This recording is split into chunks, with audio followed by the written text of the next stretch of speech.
en lisant, en écrivant. Le podcast de lecture versatile de Pierre Ménard.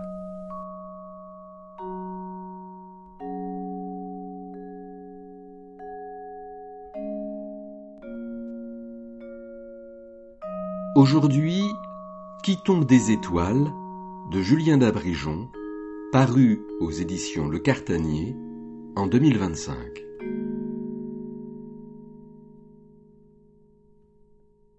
À travers une mosaïque de destins réels, l'astronaute Christa McAuliffe, l'inventeur Adolphe Pégout, le grimpeur Patrick Edlinger, le peintre Nicolas Stahl, l'escroc de la Silicon Valley Elizabeth Holmes, la parapentiste Eva Wisniewska, le roman de Julien d'Abrigeon explore une même loi, celle de la gravité, physique et morale. Chacun s'élève avant de tomber. Par un montage rapide, presque cinématographique, l'auteur enchaîne ses chutes comme autant d'éclats d'un monde obsédé par la réussite. Le texte secoue, percute, interpelle.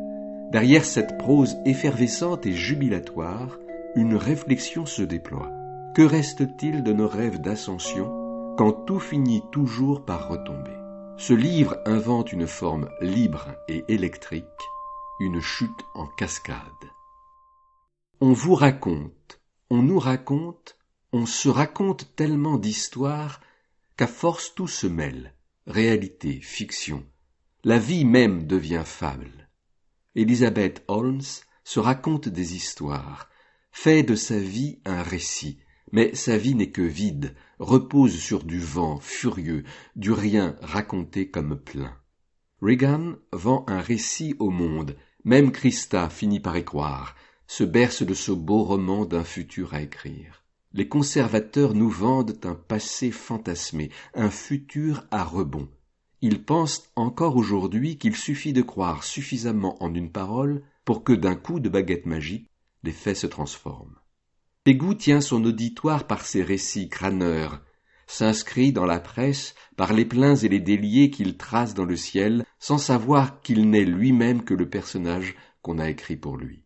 On nous raconte tant d'histoires qu'on finirait par se raconter des histoires, s'inventer un scénario pour notre vie, lui chercher un sens, un début, un milieu, une fin, un high score, une médaille au bout, et après, que faire de la partie ? Les pièces du Tetris s'emboîtent, sans espace vide, un plan existe puisque l'on est construit. On se raconte notre vie, mais le futur se moque de ceux qui veulent l'écrire ou le deviner.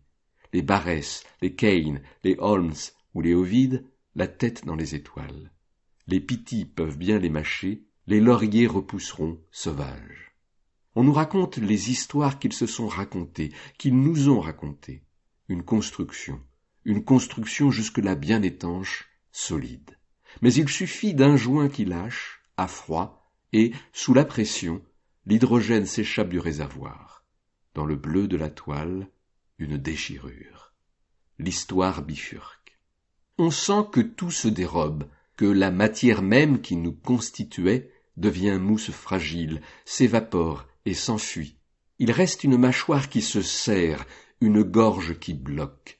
Une soif, une faim, une folle faim, une soif effrayante, et le ventre se creuse, il se vide et s'échappe.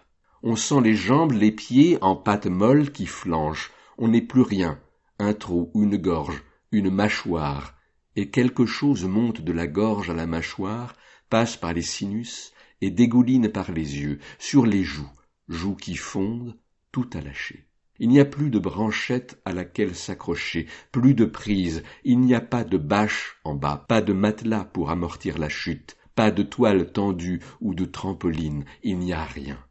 C'est fini, on tombe et on s'éclate au sol. On savait que c'était ça, le sans-filet, on a goûté les délicieux plaisirs du sans-filet et du casse-gueule, le frisson du danger, le plaisir de s'en sortir, la joie d'échapper à la mort qu'on défie. On s'est fait peur, souvent, en glissant sur une bordure de fenêtre, en se rattrapant à une rambarde qui branle.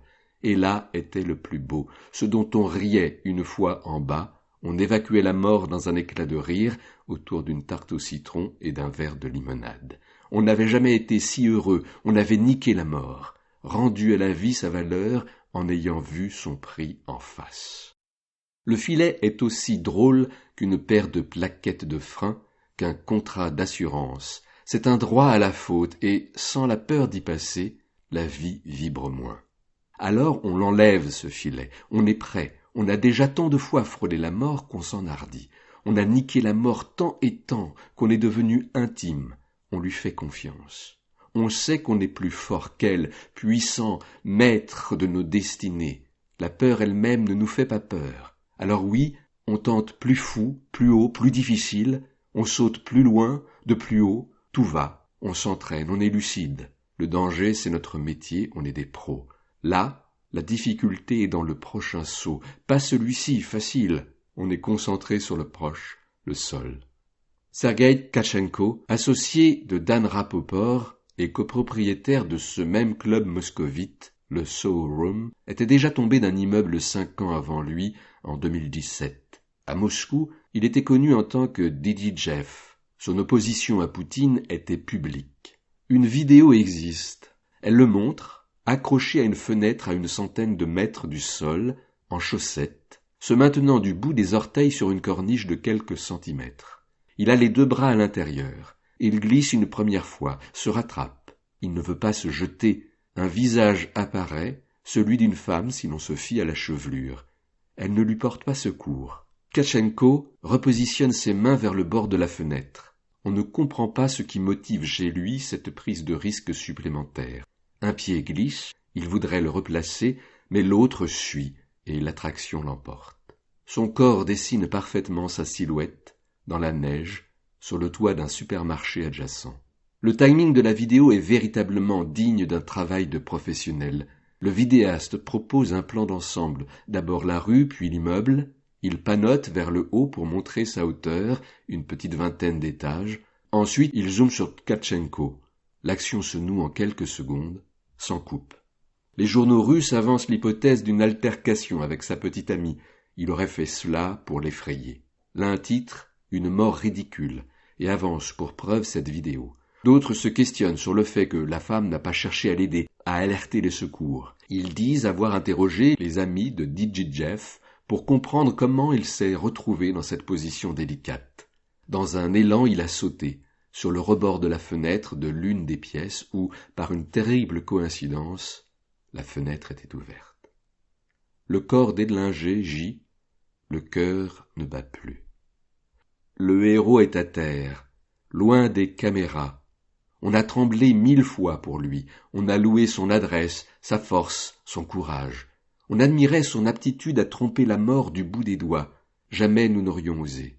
On se retient d'exprimer cette légère touche de revanche qui pointe. On ne peut titiller la mort sans qu'elle vous frappe en retour. On est prêt à pleurer l'homme. Les autres grimpeurs, les randonneurs autour, ont vu l'accident. Tout le monde se précipite.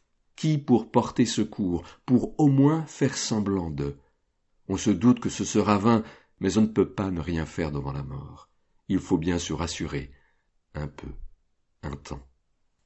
Malgré les enquêtes, personne n'est arrivé à déterminer qui était cet homme tombé du ciel dans ce jardin londonien. On pense qu'il est kényan, puisque parti de Nairobi en se dissimulant dans le train d'atterrissage du Boeing 787-8 du vol KQ-100 de la Kenya Airways 8 heures plus tôt. Seul indice, un sac kaki contenant une bouteille d'eau, un Fanta, des baskets, un peu d'argent kényan et, sur le sac, des initiales. MCA. Cela fera donc nom MCA tentait vraisemblablement de fuir un pays où près de la moitié de la population vit sous le seuil de pauvreté, espérant sans doute un avenir plus radieux en Angleterre. Le soleil en Angleterre. 2 jours après, en France, la nouvelle est reprise dans les journaux. Sous l'article en ligne de Valeurs Actuelles, d'anciens paras et des lecteurs s'en amusent. L'un demande si le jardin va bien. Le soleil en Europe. Glaçant. Il pèle. Enfin, l'âge le rattrape, l'use. Plus d'une vingtaine d'années après son retour, Barrès fatigue enfin. La guerre est déclarée, les hommes se battent pour et sur d'autres fronts. Il écrit moins, laisse de plus en plus la place dans ses colonnes à ses collaborateurs, aux lecteurs. Le joujou ne l'amuse plus autant. Le réformiste disparaît peu après la tourmente, l'orthographe a peu la cote après la boucherie, et l'âge frappe salement, à bout portant. Barrès, qui passait seulement ses hivers à Nice, s'y installe plus durablement, achète de nombreux immeubles. Lui s'est payé la villa Valfleury, superbe bâtisse édifiée dans un gigantesque parc dans le quartier Saint-Sylvestre. La santé n'est pas bonne. Sa 4e vie commence. Dans son palais, Barrès se referme. Il voit son combat réformiste balayé par la guerre. Rien ne va. L'aigreur monte et, sur cela, débarque la goutte. Les douleurs l'empêchent de dormir, la fatigue s'accumule, des varices compliquent la situation. Une toux sèche s'installe, persistante, assommante. Rien ne va. Barrès est contraint de vivre alité, il sort rarement, avec grande difficulté, prendre le soleil dans le jardin, la jambe goûteuse recouverte de journaux. Ernestine est toujours là, mais le petit personnel valse. Il ne tient pas, rien ne va. Barrès est désormais irritable, très irritable. Un vrai tyran. Cela devient légendaire. Atteint de la maladie de la persécution, selon les voisins, il accuse tout le monde de tout. Certes, il poursuit ses actions de mécénat, crée le prix Barrès, mais l'homme est infect. Tout le monde le sait. Le jardinier, renvoyé, part en promettant de lui donner de ses nouvelles. Je reviendrai au moment où vous vous attendrez le moins. Le vieux, affaibli et hérité de l'être, planque un fusil sous son gigantesque édredon à la mode d'autrefois, un petit fusil de chasse à 2 coups. Ernestine s'en servait pour descendre les étourneaux. Il y a placé 2 cartouches de petit plomb, il éructe, pourrit tout le monde. Cependant, les affaires continuent. S'il veut donner, garder, il doit vendre. Il est temps de se séparer de quelques propriétés. Ses arrangements avec les faits fuitent. Très vite, la béance s'étend, tout s'échappe, dégonfle en vrille et explose au visage d'Elizabeth Holmes le 16 octobre 2015. Plusieurs employés ont fini par parler, par tout lâcher. D'un côté, Erika Chung, 23 ans, envoie un rapport à la FDA, l'agence de régulation des médicaments, expliquant des magouilles d'analyse réalisées pour les pharmacies Walgreens sur des machines classiques dans les sous-sols de Theranos. Elle raconte également que des résultats erronés ont été envoyés à des patients atteints de pathologies graves avec probablement des conséquences fatales. S'ensuivront une inspection surprise des laboratoires et la révocation immédiate des autorisations de l'entreprise. Erika Chung s'aperçoit, grâce à un voisin, qu'un homme dans une voiture stationne devant chez elle depuis des heures. Elle finit par aller le voir, il lui donne une lettre de menace de poursuite signée par l'avocat de Theranos, David Boyce. D'un autre côté, Tyler Schultz, petit-fils du secrétaire d'État qui s'était entiché d'Elizabeth Holmes dès le départ, a contacté le Wall Street Journal. Engagé par Holmes, il a été témoin des multiples dérives de l'entreprise, ce qui l'a mené à quitter son poste. Le journaliste John Carreyrou décide de le rencontrer. Sa longue enquête commence. Il reçoit Erika Chung et découvre l'ampleur de l'arnaque. Elizabeth, qui a eu vent des investigations de Carreyrou, cherche à faire pression sur Rupert Murdoch, le Citizen Kane qui possède le journal, pour empêcher la parution de l'article. En vain. Le 15 octobre, le Wall Street Journal titre dans ses pages business « La start-up prometteuse Theranos a eu des difficultés avec sa technologie de test sanguin. C'est le premier d'une longue série d'articles. La bulle est crevée. » Un chiffre de l'article. 42,9% est soumis à une recherche poussée dans tous les échanges internes de Theranos. Tyler Schultz est repéré comme un des lanceurs d'alerte. David Boyce envoie chez lui 2 avocats lui annoncer que l'entreprise le traîne en justice. Schultz n'est pas n'importe qui et ses parents investissent $500,000 pour préparer sa défense. Ils vendent une maison. Elizabeth se défend un temps, contre-attaque un temps, mensonges et dénégations, fables et marmelades, puis, devant l'évidence qu'elle seule nie, tout le monde la lâche. Kissinger, George Shultz, David Boyce démissionnent. Elisabeth renvoie son comparse et ex-compagnon Sonny. La valeur de Theranos passe de 9 milliards à 0. 1 an après l'article, tout est liquidé. En lisant, en écrivant. Le podcast de lecture versatile de Pierre Ménard.